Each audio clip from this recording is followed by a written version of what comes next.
When we're in a crisis, we usually think it's a problem we have to solve, right? But what if the crisis isn't really the problem at all? What if the thing that's truly broken is just our perception? In this explainer, we're going to look at an incredibly powerful, ancient guide for rebuilding the mind when it feels like it's shattering. It's a framework that's thousands of years old, but you'll see how surprisingly relevant it is for our lives today. Okay, so let's just start with this one big idea. What if the most difficult things we face in life, the ones that feel completely overwhelming, aren't really about the events happening to us? What if it's all about the lens that we're seeing them through? To really get this, we're going to go on a little journey, a step-by-step reconstruction of how we see reality. First, we'll look at a mind that's just completely overwhelmed by a crisis. Then we'll see how our strongest emotions can actually be built on a pretty shaky foundation. We'll learn the difference between what's truly real and what just seems real. We'll even question if our feelings are really facts. And from there, we'll try to find a part of ourselves that never, ever changes. And finally, we'll bring it all home and learn to see our own modern-day battlefields in a totally new light. So our story begins with this great warrior. His name is Arjun, and he's standing on a massive battlefield. But here's the thing. Before a single arrow has even been fired, a war has already started inside his own mind. He's not shaking because he's afraid of fighting. No, he's shaking because his entire sense of who he is has just completely fallen apart. You can really see it here. Look at how his perception has just twisted everything. The people he used to see as his respected teachers and his beloved family, he now only sees as enemies. The duty he was once so proud of now just feels like this horrible sin. This isn't just a little confusion. It's a complete breakdown of his reality. The lens he sees the world through is shattered. And this is where his guide, Krishna, does something pretty amazing. Arjun asks him a very direct question. Should I fight? But Krishna, he doesn't answer it. Instead, he goes straight to the root of the issue. He knows that if the lens you're looking through is broken, then any decision you make is going to be broken too. So he focuses not on the problem, but on the person seeing the problem. So, how does Krishna actually begin to fix this shattered lens? Well, his first step is kind of surprising. He doesn't offer a shoulder to cry on or simple words of comfort. No, he challenges the very foundation of Arjun's intense feelings of grief and despair. Just listen to how direct this is. Krishna tells him, "You grieve for what is not worthy of grief, yet you speak like the wise." Whoa. He's not saying Arjun's feelings aren't real. He's saying the reason for those feelings is based on a total misunderstanding of how things actually are. It's a powerful idea. Wisdom isn't about how well you can describe your pain. It's about whether you're seeing the truth. This really shows the difference in approach. Today, we often start with what you'd call emotional validation. We say, it's okay to feel that way. Krishna takes a totally different path. It's more like an epistemic correction. He starts by asking, hey, is the belief that's causing this intense feeling actually true? He knows that sometimes comforting someone based on a lie doesn't really help them in the long run. Okay, so this is where we get to the absolute core of his whole argument. To fix Arjun's lens, Krishna introduces two fundamental categories that, for him, define everything. The difference between what he calls the real and the unreal. First up, we have a sat, which we can translate as the unreal. Now, unreal doesn't mean it's imaginary, like a fairy tale. It just means it's temporary. It's basically everything that shows up, changes, and eventually goes away. Think about your own body. It was a baby's body, it's changing right now as we speak, and one day, it'll be gone. That's a sat. Your job, your house, even the feeling you have right this second, they all have a beginning, a middle, and an end. They are all a sat. And then there's the other category, sat, or the real. This is the complete opposite. It's the part of reality that always exists. It's there through all the changes, it's never born, and it never dies. Think about it like this. It's the quiet awareness inside you that has watched your body change from when you were a little kid all the way until now.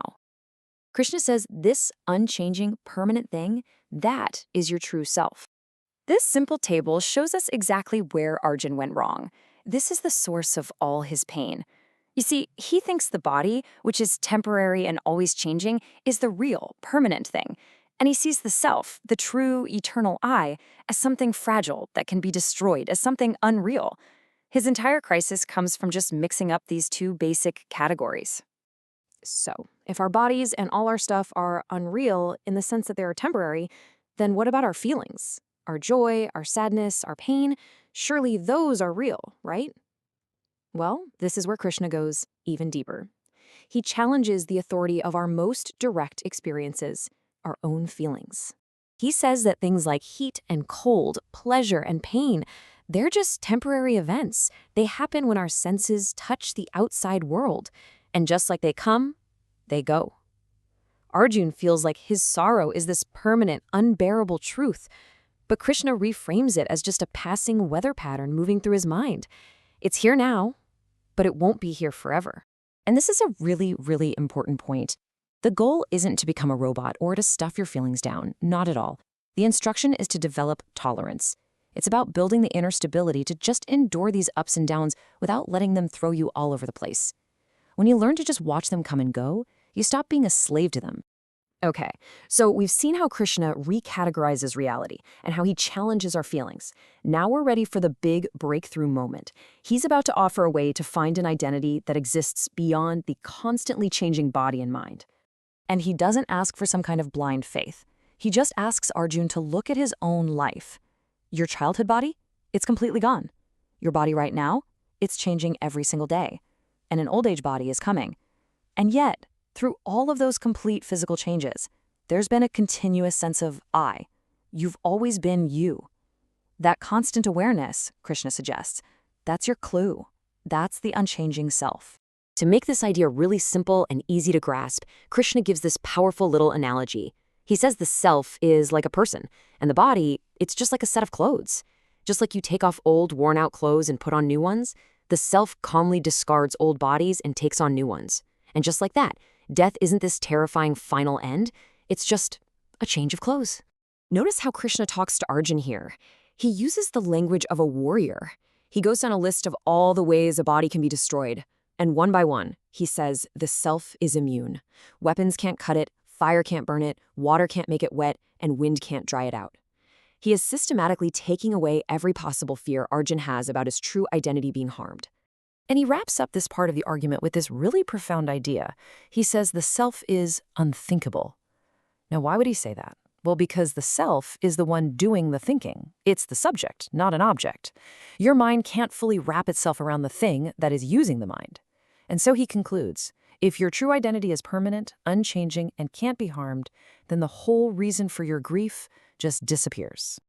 So what does all of this ancient philosophy have to do with us, right here, right now? Let's bring this whole argument back home, into our own lives, onto our own personal battlefields.